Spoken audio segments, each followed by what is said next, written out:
Bismillahirrahmanirrahim. Assalamualaikum warahmatullahi wabarakatuh. Alhamdulillah alladzi an'amana bi ni'matil iman wa ni'matil islam. Asyhadu an la ilaha illallah wahdahu la syarikalah wa asyhadu anna Muhammadan abduhu wa rasuluh la nabiyya ba'dah.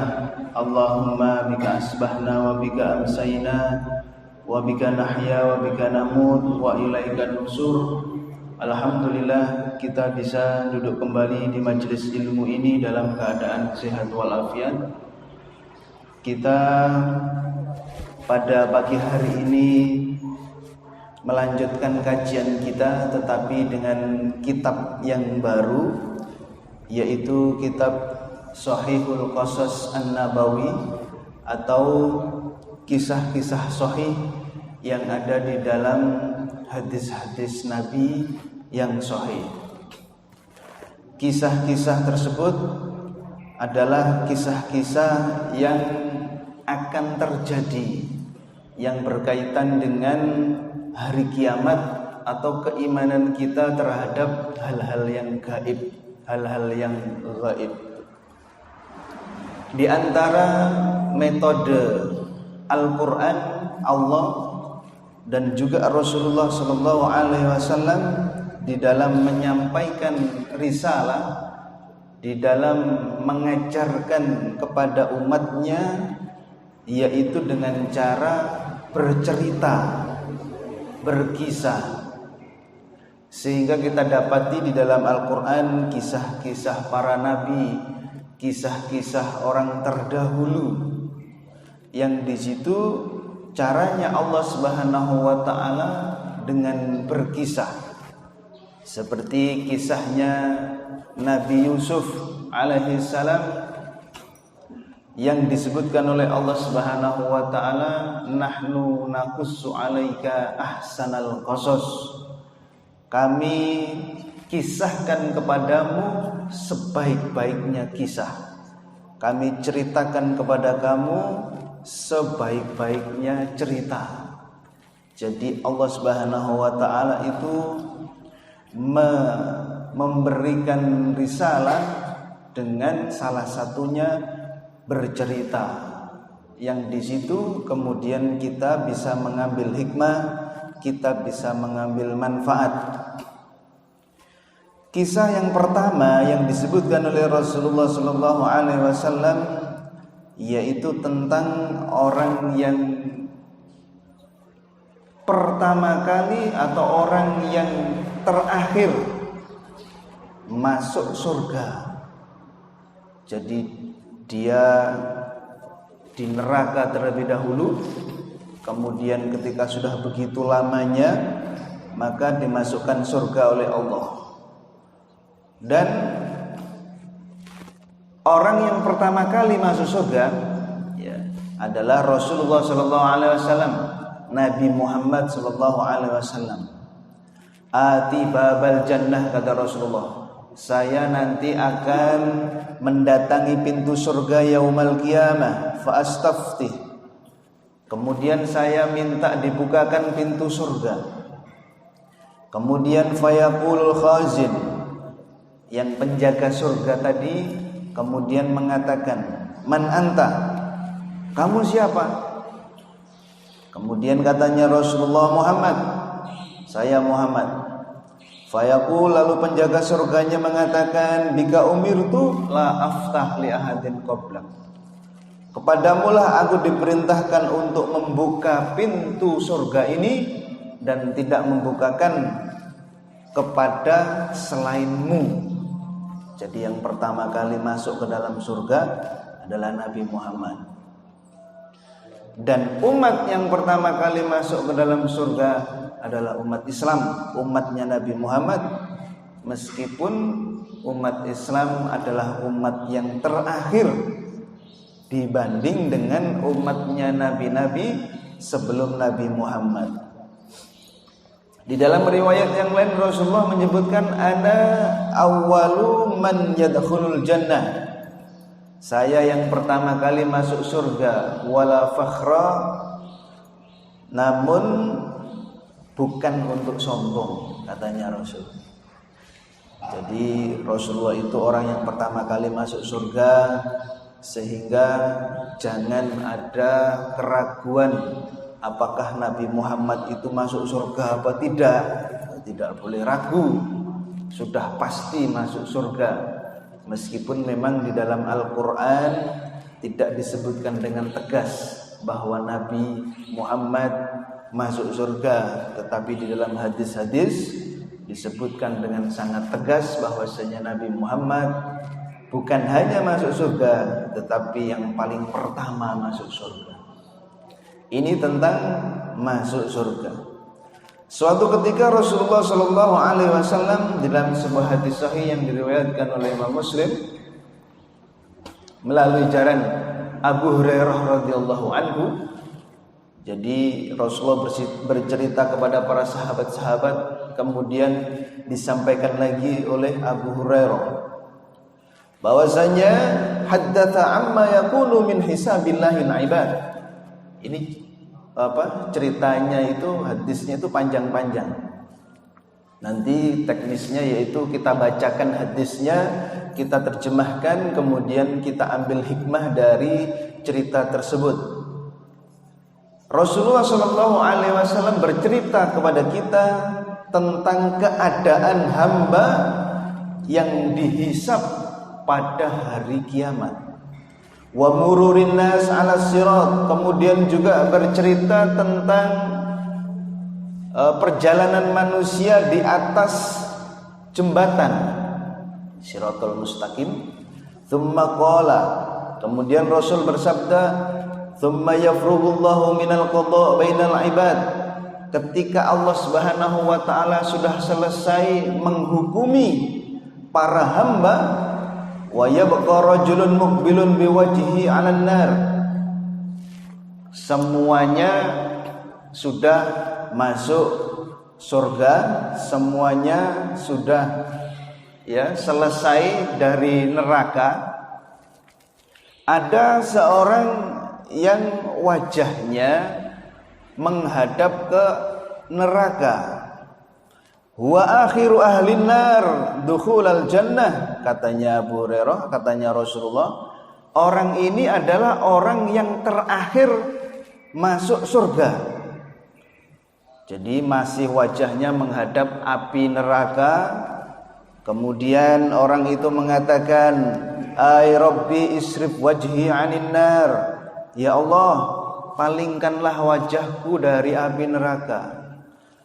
Jadi wajahnya tidak bisa berpaling dari api neraka karena kehendak Allah. Jadi menghadap neraka terus. Tapi ini sepertinya orang ini sudah di luar neraka. Sudah di luar neraka, tetapi wajahnya masih menghadap ke neraka terus. Dan dia ingin supaya, dia berdoa supaya dia dipalingkan dari api neraka. Fa innahu qad qashabani rihuha wa ahraqani dzakauha.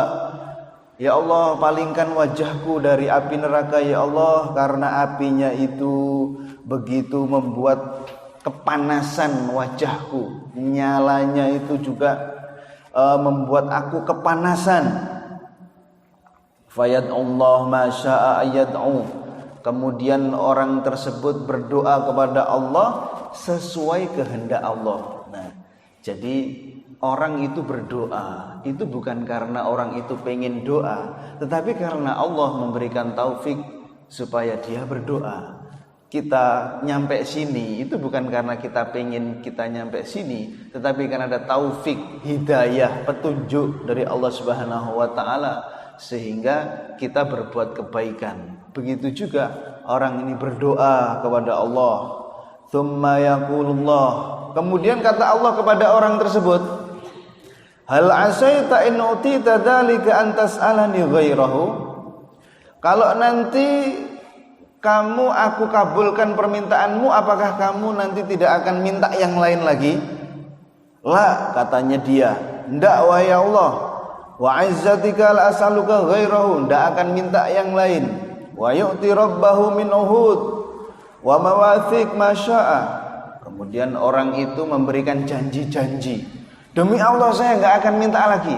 Udah ya Allah, cukup palingkan wajah saya dari api neraka.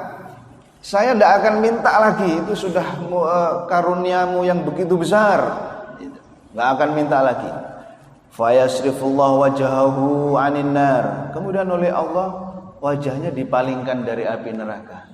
Ketika dipalingkan dari api neraka dan kemudian dihadapkan ke surga, ya karena hanya ada neraka dan surga, sehingga kalau menghadap ke neraka, kalau tidak menghadap ke neraka berarti menghadap ke surga. Ketika sudah menghadap ke surga, waro'aha, dan kemudian melihat surga, kemudian sakata, orang itu diam. Diamnya itu diam bengong ya. Diamnya itu diam heran. Seperti kalau kita melihat sesuatu yang mentakjubkan, sesuatu yang indah luar biasa, itu sampai tidak bisa ngomong gitu. Jadi ketenggengan bahasa Jawanya itu. Melihat surga itu ketenggengan, dia nggak bisa ngomong apa-apa. Kemudian ketika sudah bisa ngomong, menyadari tentang indahnya surga, minta lagi sama Allah. Ay Rabbi qadamni ila babil jannah. Ya Allah, saya minta didekatkan ke pintu surga. Loh, tadi katanya nggak mau minta lagi katanya gitu. Allah kemudian mengatakan kepada dia, alasta qad a'taita 'udaka wa mawathiqaka alla tas'alani. Bukankah kamu sudah janji bahwasanya kamu itu tidak akan minta lagi kecuali yang sudah diberikan tadi itu, yaitu dipalingkan dari api neraka. Wailaka ya bna Adam ma'aghdaraka. Celaka kamu wahai anak Adam. Ketika disebutkan wahai anak Adam, ini sebenarnya bukan hanya orang ini saja. Ya, sifat kita, sifat manusia, sifatnya anak Adam itu kayak begitu. Suka ngingkari janji. Ya. Minta tangan, minta hati, minta tangan diberi tangan, minta hati diberi hati, nanti minta jantung lagi. Jadi minta terus. Kemudian katanya orang tersebut, ay Rabbi wa yad'ullah hatta yaqul, dia terus minta terus. Meskipun sudah dibilangin begitu, katanya tidak minta lagi. Wah, kamu itu janjinya janji gombal, nah, gitu ya. Itu gombal itu bukan kata-kata saya, judulnya di kitab ini itu adalah ya janji gombal hamba kepada Allah Subhanahu wa taala, karena sudah janji sama Allah nggak minta tapi masih minta ketika melihat surga. Ini Allah Subhanahu wa taala rahmatnya begitu luar biasa, ketika minta didekatkan kepada pintu surga dan orang tersebut minta terus, doa terus, maka dikabulkan akhirnya oleh Allah Subhanahu wa taala. Didekatkan kepada pintu surga. Lalu kemudian orang tersebut fa idza qama ila babil jannah in fahaqat lahul jannah. Sudah dekat dengan pintu surga dan pintu surga itu dibuka sedikit, terbuka sedikit. Dia itu kemudian melihat apa yang ada di dalam surga dan dia diam lagi, ketenggengan lagi. Dia tidak bisa berkata-kata lagi ketika melihat indahnya di dalam surga tersebut. Dan ketika sudah bisa bicara, ya, menyadari, kemudian dia berdoa lagi, ay Rabbi adkhilnil jannah, ya Allah masukkanlah aku ke dalam surga. Ya. Tadi mintanya cuma dideketin, ketika sudah dekat minta dimasukkan ke dalam surga karena melihat begitu enaknya itu. Katanya Allah Subhanahu wa taala, alastaqat a'taita 'udaka, bukankah kamu itu sudah janji tidak akan minta lagi?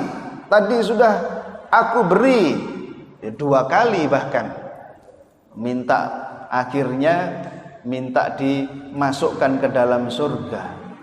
Malah orang itu ay Rabbi la akunanna asqa khalqika, ya Allah saya ini merasa seperti hambamu yang paling celaka kayaknya. Jadi sebenarnya dia takut. Itulah seharusnya kita itu berdoa itu takut tidak dikabulkan, takut salah kepada Allah ya, minta kepada Allah itu begitu. Jadi takut nanti ada salah-salah kita sehingga tidak dikabulkan oleh Allah. Ini hamba juga begitu. Dia berasa takut tidak dikabulkan oleh Allah, sudah minta terus, sudah melanggar janjinya kepada Allah. Ya, tapi dia terus minta karena kepingin masuk surga.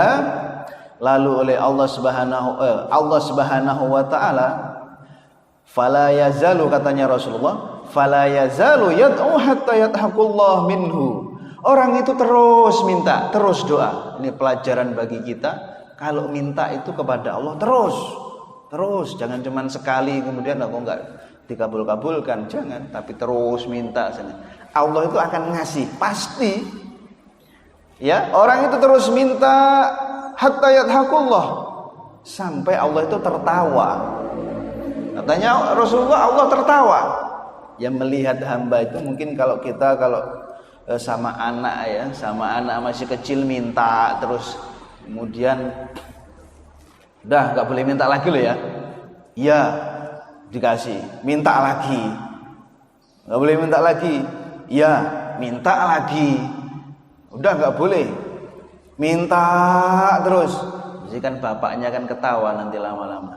Ini anak, ya anak sendiri bagaimana disayangi, ya dikasih. Allah juga begitu, sayangnya Allah kepada kita.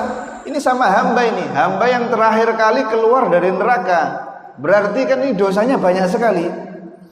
Berarti ini kan orang yang kalau di dunianya mungkin ahli maksiat, ahli dosa, yang begitu menumpuk dosanya sampai mungkin setinggi langit, sebanyak bumi, karena terakhir. Yang lain-lain sudah masuk ke dalam surga, ini terakhir. Jadi banyak sekali. Tetapi Allah dengan rahmatnya masih memberikan permintaan-permintaan dari hamba tersebut. Kemudian Allah tertawa. Fa idza dhahika minhu qala lahu. Katanya Rasulullah, ya, ketika Allah Subhanahu wa taala tertawa kepadanya, kemudian Allah mengatakan kepadanya, udkhulil jannah. Ya sudah, bahasa kita ya, masuk ke dalam surga. Akhirnya masuk ke dalam surga. Ya, masuk ke dalam surga. Wa idza dakhalaha qala Allah taala, ketika sudah masuk, ini orang tamanna fasa'ala rabbahu wa tamanna. Ini orang meminta-minta terus, berharap terus kepada Allah, kemudian dikabulkan oleh Allah. Hatta innallaha la yudzakkirahu, kemudian